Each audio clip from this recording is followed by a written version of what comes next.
Recently, two subscribers posted messages on this channel message board. Given that their names are made public, I'm assuming that I can use their name and make a reply to each of their comments. And rather than just simply write out a reply on the message board, I'm going to do it in a video. So let's take a look.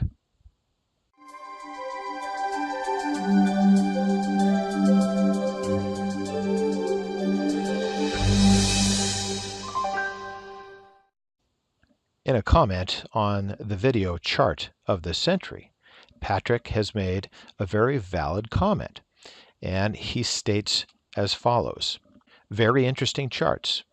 Einstein searched his whole life for a grand unification theory. So true in the stock market world, everyone searches for a grand unification pointer. My read, by the time you get there, the whole market has changed. And that's absolutely correct. And I replied in the message board with a quote from Albert Einstein. And it reads as follows: in one's youth, every person and every event appear to be unique. With age, one becomes much more aware that similar events recur.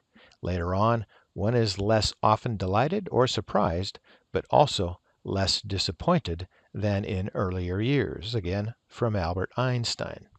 So looking at this chart here, the point that Patrick makes is that Wall Streeters are looking for the grand unification pointer, or perhaps the fountain of youth with regard to the stock market. For me, I'm not actually looking for some sort of grand unification pointer or theory with regard to the stock market. It might be out there, but I'll never find it. What I'm looking for is just simply patterns, similar patterns. And as you can see here, this is the Fed and 10-year interest rate versus the real economic growth chart. And it's very interesting, and you can see that once the Fed starts increasing interest rates, at some point, sooner or later, it triggers a recession. And you could go into that table there, and you can see the first table is when the Fed starts making interest rate hikes. And then the middle column is how many quarters until a recession. And then in the last or third column, the 5-year average GDP growth rate. And currently, we're at 2.2% on the GDP growth rate. And the first rate hike recently was made in December of 2015. And so we are well beyond 2 years since that rate hike. And so to me, it is simply only a question of time. So I don't have to look for a unification theory. All I have to do is follow some indications, such as we have here in this chart. When the Fed funds rate increases, that often can be a trigger to a recession. And we've been increasing that Fed funds rate, so I'm looking for a recession. Let's go to another chart. And so I go back here to the 10-year Treasury chart with regard to the trend line that has existed since before 1990. And there's no unification theory here, but you can see, there's no mistake, that once that yield reaches that trend line in the past, it has oftentimes triggered an event. Is it going to do it this time? Only time will tell.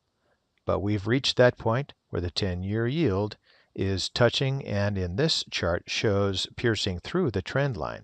So I don't have a unification theory, and although Patrick's comment is very valid, what I'm looking at here is history and the patterns of history.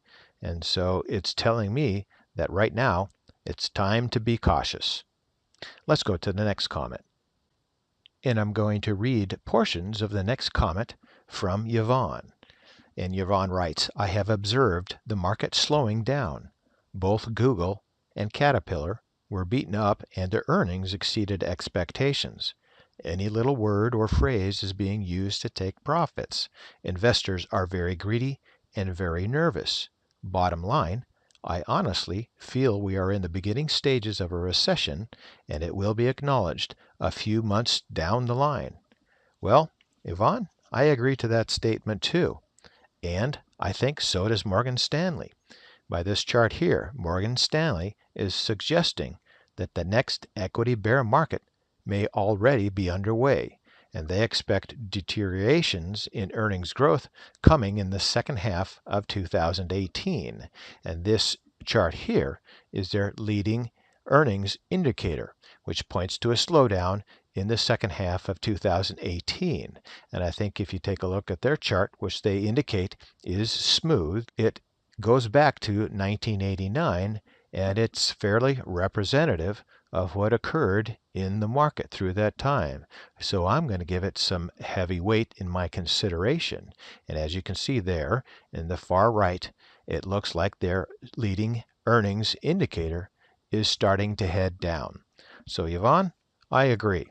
And that's again another reason why I'm being cautious. So for today, that's ChewDog Charts. Thank you.